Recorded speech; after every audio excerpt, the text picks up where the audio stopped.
Amis d'Azinat, bonjour et meilleurs vœux pour cette année. Vous les avez déjà vus sur la première page d'Azinat, mais je vous le refais en direct. Et bienvenue au relais de poche pour cette nouvelle année avec un auteur que j'aime bien parce que je la connais depuis un moment. C'est Mireille Becchio. Elle est Merci. là et elle nous a fait le plaisir d'éditer un livre Osate Péchiné, Le rêve éveillé, dont nous allons parler rapidement. Voilà, ça a été édité au Lys Bleu, une maison d'édition dans la région parisienne, si Oui, je ne me trompe pas.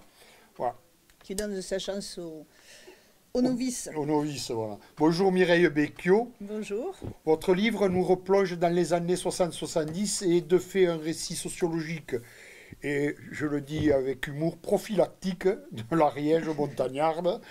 On sent qu'il y a beaucoup question de votre parcours de vie qui se mêle étroitement à cette partie du territoire. Comment avez-vous fait la part des choses? Parce que c'est la question que j'ai eue à la fin de ce livre. D'accord. La première question. Alors, la première question, ce livre, au départ, j'écrivais parce que j'ai trois petits-enfants. Et quand je les ai chez moi, je les endors avec des histoires du temps passé. Je leur raconte notre famille, qui vient de loin, qui a des multiples origines, émigrés de Haute-Ariège et d'ailleurs dans le monde. Voilà, je leur explique que je suis citoyenne du monde et je me suis dit, je vais écrire pour la famille, voilà, notre histoire. Et puis, entre-temps, j'avais j'avais fait une conférence à Osat parce que je me suis intéressée depuis mon enfance, ayant passé toutes mes vacances à Osat où je suis née, je me suis intéressée à l'usine Péchinet. J'étais très admirative de Péchinet quand j'étais petite parce que les enfants de Péchinet, je les trouvais privilégiés. Ils allaient à la piscine d'Ax-les-Thermes, ils allaient au ski, ils allaient en colonie, et leurs parents me paraissaient très épanouis parce qu'ils allaient aussi se balader grâce à Péchinet. Donc je trouvais qu'ils étaient privilégiés. Et puis en grandissant, grâce à ma grand-mère notamment, et puis à des cousins sur place, j'ai réalisé que Péchinet, c'était pas idyllique comme je le regardais avec mes yeux de petite fille. Et donc, ayant fait une conférence sur la santé des mineurs, parce que personne n'est parfait, moi je suis médecin, sur la santé des mineurs de Rancier, c'est au-dessus d'Ozat, C'est la mine. Ouais. la mine de Sème. Et puis, donc, cette conférence parlait aussi de la santé des ouvriers de Péchinet. Et j'ai eu, à la fin de la conférence, où il y avait beaucoup de monde, des ouvriers qui sont venus me voir et qui m'ont raconté tout leur malheur, enfin, tout ce qui leur était arrivé à Péchinet. Donc j'ai mêlé, j'ai dit ben, je vais écrire à la fois l'histoire de Péchinet sur un siècle, mon bouquin c'est ça, sur un siècle en Haute-Ariège, et je vais écrire aussi comment j'ai ouvert les yeux, comment je suis devenue une militante sans le vouloir, et que je continue, et comment je compte. Je suis encore à 76 ans maintenant, je les ai fait il n'y a pas longtemps, toujours une militante. On y Voilà. reviendra après sur ce parcours-là. Euh, Il y a un point aussi qui traverse ce livre qui n'a rien à voir avec tout ce dont on va parler après. D'accord. C'est la lecture, les livres. Ils font une part belle dans votre ouvrage. On Oui. perçoit que c'est un élément fondateur pour vous. Les Oui. pages sont parsemées d'anecdotes autour d'auteurs, de livres, de libraires. Racontez-nous cette passion. Je vous dis ça parce que moi je suis libraire et que j'ai un intérêt à Voilà. vous écouter. Exactement. Eh bien, petite, voilà, j'habitais Castillon après Saint-Girons jusqu'à mon bac et j'ai toujours aimé lire. Voilà, j'avais des copines plus argentées que mes parents qui avaient des livres, elles me les prêtaient. Il y en avait notamment une qui écrivait son nom sur les livres et ça me vexait beaucoup parce que non, elle tenait un carnet. C'est encore pire. Elle tenait un carnet parce que moi j'allais le lui rendre de toute façon. J'ai été abonnée aux bibliothèques, voilà. Là aussi, j'admirais mes copains de Péchiné-Ozat, qui eux avaient une bibliothèque bien fournie, et je disais c'est génial quoi, si j'habitais Ozat Hmm, toute l'année, voilà. Et donc j'ai commencé comme ça à lire quand j'étais enfant, et puis j'ai continué, et je continue toujours. oui, Voilà, j'atteste que vous êtes une grande lectrice. voilà. Votre description de Péchinet prend deux visages.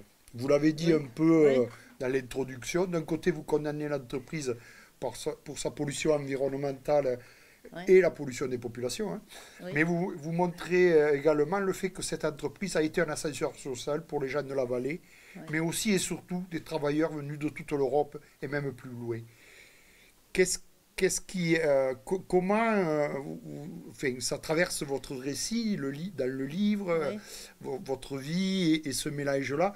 Comment vous avez réussi à organiser justement cette dichotomie qu'il y a parce que c'est deux versants de la même pièce quand même.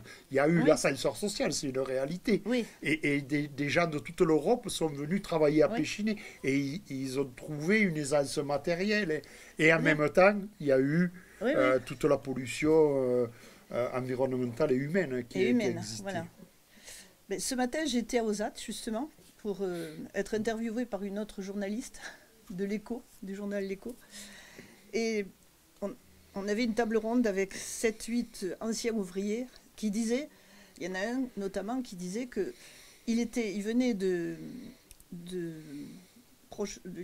village proche de Lavelanet, et à Lavelanet, il travaillait dans le textile. Et il était très peu payé bon, ras les chaussettes, on va dire. Mm. Et en fait, quand il est arrivé à Ozat pour travailler, parce qu'il avait une copine qui habitait Ozat, donc voilà, d'un coup, son salaire a augmenté. Alors Péchiné, il accrochait ses ouvriers comme ça, parce qu'il les payait correctement, ils étaient logés, ils payaient rien du tout l'électricité, parce qu'à Ozat, il n'y avait pas qu'eux qui payaient l'électricité pas cher, il y a des conduites forcées qui amènent de l'eau. Ils produisaient l'électricité. Les centrales électriques fonctionnaient, c'est d'ailleurs pour ça que Péchiné s'est installé, parce que l'électricité, c'était presque gratuit pour eux. Voilà. Donc, il y avait cette façon de faire. Donc, Péchiné, c'était pas évident de faire travailler des ouvriers là-haut, en pleine montagne. Donc, il les payait correctement. Il leur faisait des cadeaux pour Noël. Il paraît que les Noëls, c'était fabuleux. Il y avait des cadeaux adaptés pour les enfants à chaque âge, 3-4 cadeaux. Il leur payait des voyages. Enfin, il y avait beaucoup d'avantages. Ils avaient des colonies de vacances. Voilà, il y avait... c'était vraiment bien. Et à côté de ça, il y avait la santé qui se détériorait. Mais les ouvriers n'étaient même pas au courant. Oui. Par exemple, pour l'amiante, ils manipulaient de l'amiante. Ils en ont manipulé pendant des années. Ils sciaient à main nue des plaques d'amiante. Ils amenaient même des plaques, des chutes d'amiante à la maison pour isoler les gazinières, mais sans savoir que c'était dangereux. C'était l'époque où on avait aussi des tables à repasser. Voilà. Et donc, voilà. Et c'était l'envers de la médaille qu'ils ne voyaient pas toujours. Mais ce qui a aidé ils ne le voyaient les pas enfants... toujours ou ils ne le voyaient pas du tout? Ils ne le voyaient pas. Ils ne le voyaient pas. Pas du tout. Pas du tout, parce que l'amiante, elle a été interdite dans les années 80. 90. Ouais, c'est ça. Voilà, et c'est là qu'ils ont découvert qu'ils avaient des risques à travailler. Pas seulement à cause de l'amiante d'ailleurs. Mais pour répondre complètement à votre question, le fait que les ouvriers, ils parlaient beaucoup de langues, chacun, et ils arrivaient à se comprendre sur le terrain de l'usine, avec un charabia, mais ils se comprenaient. Et leurs enfants qui allaient à l'école, il faut remercier quand même l'école de la République de l'époque. Il y avait une classe, parfois c'était double niveau, voilà. Et l'instituteur, il arrivait à voir ses enfants qui avaient multiples origines, y compris les locaux qui parlaient patois avec leurs parents. Ils arrivaient à la maison, ils parlaient leur langue. Et il est arrivé à les faire monter dans l'échelle sociale, à les aider avec l'ascenseur social, et ils ont tous eu des emplois corrects. Et ils se sont mariés, d'ailleurs il y a eu un mélange après, avec des filles ou des garçons locaux, fils de paysans. Voilà, c'était tout un mélange. D'accord. Donc ça, on le trouve bien dans le parcours tel que vous le décrivez, tout ce mélange-là, voilà. Ouais. C'est très présent. Pourtant, juste sur un coin d'Ariège, mais même si vous partez dans le Couserans à quelques moments. Oui. À travers votre parcours professionnel, donc vous êtes médecin, votre parcours de vie, donc vous en donnez une bonne partie dans le Réveil éveillé, aux Péchiné.